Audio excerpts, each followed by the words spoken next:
नमस्कार शोधार्थियों। नई सदी की पीढ़ी के सुपरिचित कवि, युवा कवि आनंद गुप्ता जी आज सदी के महत्वपूर्ण कवियों की श्रृंखला में शामिल हैं। अपने दिल्ली विश्वविद्यालय के शोधार्थियों के लिए मैं क्योंकि कहना ज़रूरी है, इस श्रृंखला में कई चिरपरिचित, कई प्रतिष्ठित और कई उम्दा किस्म के महत्वपूर्ण कवियों और रचनाकारों को लेकर आ रही हूँ, जिनकी रचनाएं कद्दावर हैं, जिनकी रचनाओं में समसामयिकता देखने को मिलती है, जिनकी रचनाओं में विमर्श है, जड़ता से उभरने की छटपटाहट है, यथास्थितियों का विरोध है, संत्रास, पीड़ा, अकेलेपन, असहायपन से उभरने की छटपटाहट है। यानी मैं हमेशा से कविता को असंतुष्टि, अस्वीकृति और अतृप्ति का कारण मानती हूँ। कविता का जन्म इन्हीं कारणों से होता है। तो आज हम जिनके साथ हैं, ये इनका जन्म कोलकाता में ही हुआ। कलकत्ता विश्वविद्यालय से हिंदी साहित्य में स्नातकोत्तर किया। आनंद गुप्ता जी का प्रकाशन अगर आप देखें तो देश की महत्वपूर्ण तमाम पत्र पत्रिकाओं में, चाहे वो वागर्थ हो, पाखी, नया ज्ञानोदय, पूर्वाग्रह, समावर्तन, कादम्बिनी, परिकथा, इंडियन लिटरेचर, कविता विहान, जनपथ, वनमाली, पाठ, मुक्तांचल, जनसत्ता, प्रभात खबर, ऐसे कई विशेषांकों में इनकी कविताएं लगातार प्रकाशित होती रही हैं। कई पत्रिकाओं में इनकी कविताओं का न केवल प्रकाशन हुआ है, बल्कि उसकी समीक्षा, आलोचनाकन भी हुआ। कुछ आलेख और समीक्षाएं भी इनके हिस्से आती हैं जो प्रकाशित हैं। इन्होंने कई प्रतिष्ठित ब्लॉग और वेबसाइट पर कई इनकी कविताओं का प्रकाशन, भारतीय भाषाओं की पत्रिकाओं में भी इनकी कविताओं का अनुवाद प्रकाशित होता रहा है। शोधार्थियों, आकाशवाणी और दूरदर्शन कोलकाता केंद्र में कविता पाठ किया है इन्होंने। देश के तमाम महत्वपूर्ण साहित्यिक आयोजनों में सक्रिय हिस्सेदारी निभाई है।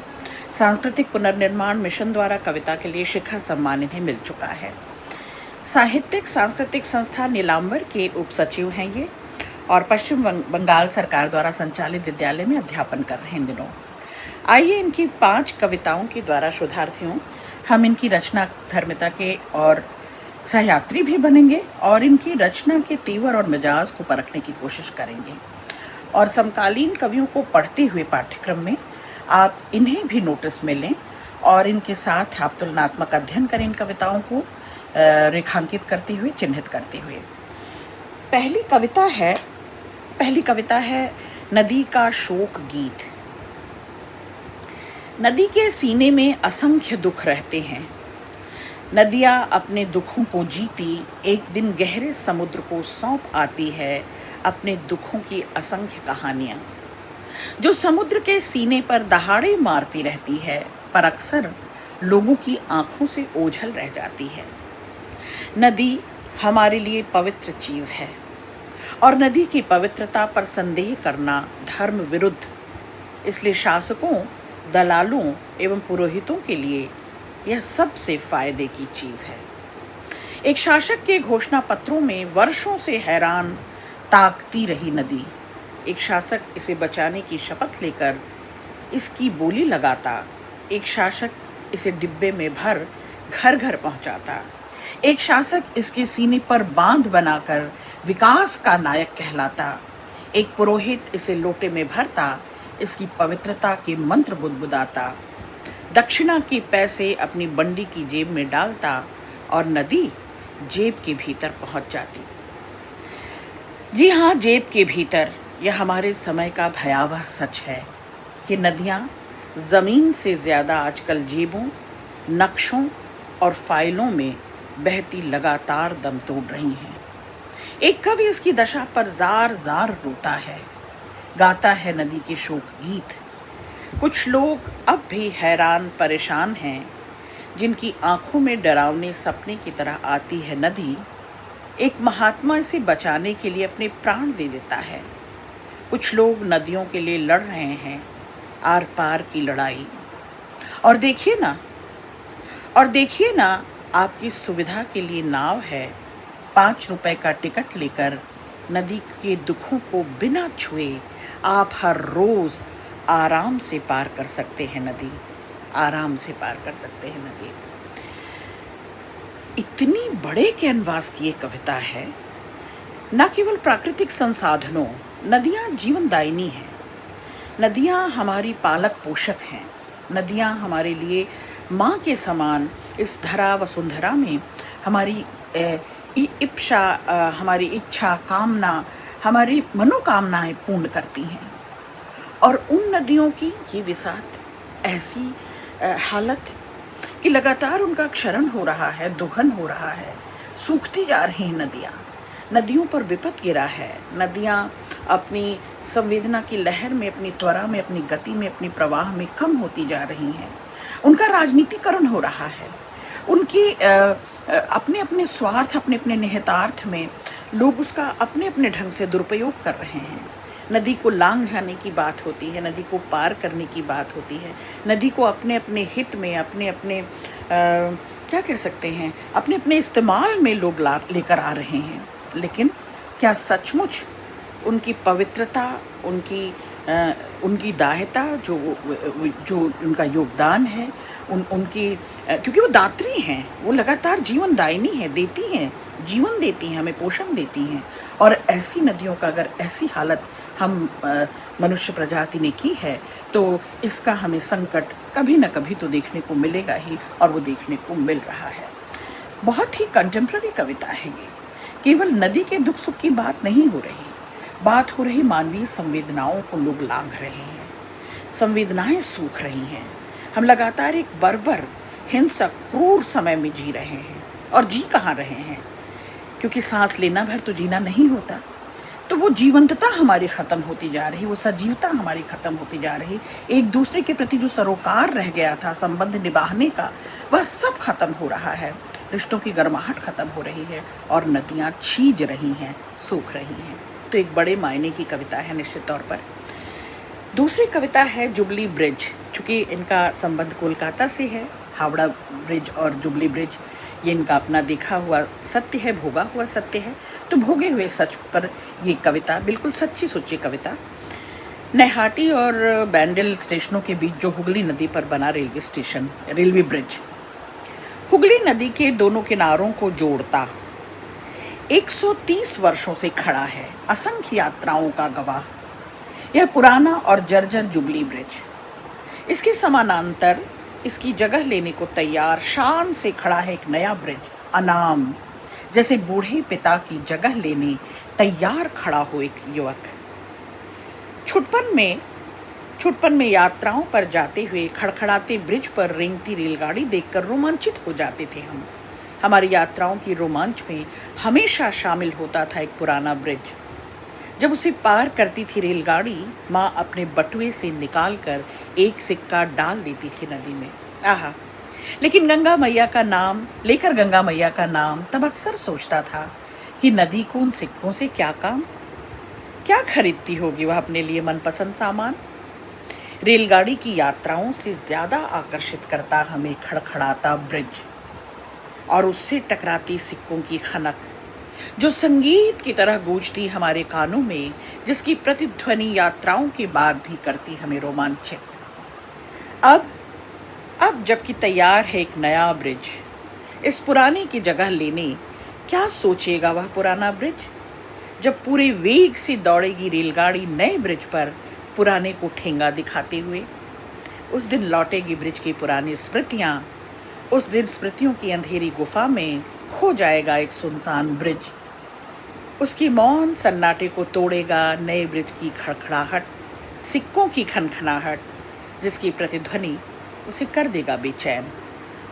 इस तेज भागते समय में, जबकि हमारी पुरानी स्मृतियां तेजी से हो रही हैं क्षीण, वर्तमान को एक अंधे रफ्तार की जरूरत है। और लाचारी पर ससकते हुए निस्सहाय बूढ़ा ब्रिज त्याग देगा अपने प्राण। उस दिन निस्सहाय बूढ़ा ब्रिज त्याग देगा अपने प्राण उस दिन। तो ये एक नए और गए की लड़ाई है, एक पुरातनता और नवीनता की लड़ाई है। ये जो नया फैशन, नया ट्रेडिशन शुरू हुआ है, जिसमें भागम भाग है, जिसमें आकर्षण है, चकाचौंध है, विकास की गमक खनक है। नया अपने पूरे मोह और आकर्षण से सामने मौजूद है, और पुराना अपने संस्कारों, अपने रीति रिवाजों, अपने मूल बर्ताव, अपने रहन सहन, अपने निभाने की संस्कृति से जुड़ा हुआ है। तो पुराने के पैरेलल समानांतर जो नया खड़ा है, जैसे लगता है कि वो मुंह चढ़ा रहा है, पुराने को गया बीता हुआ बता रहा है, और नया उसकी जगह लेने को तैयार खड़ा है। ये सिंबॉलिक कविता है शोधार्थियों, जिसमें केवल ब्रिज की बात नहीं की जा रही है, पुराने संस्कारों की बात की जा रही है।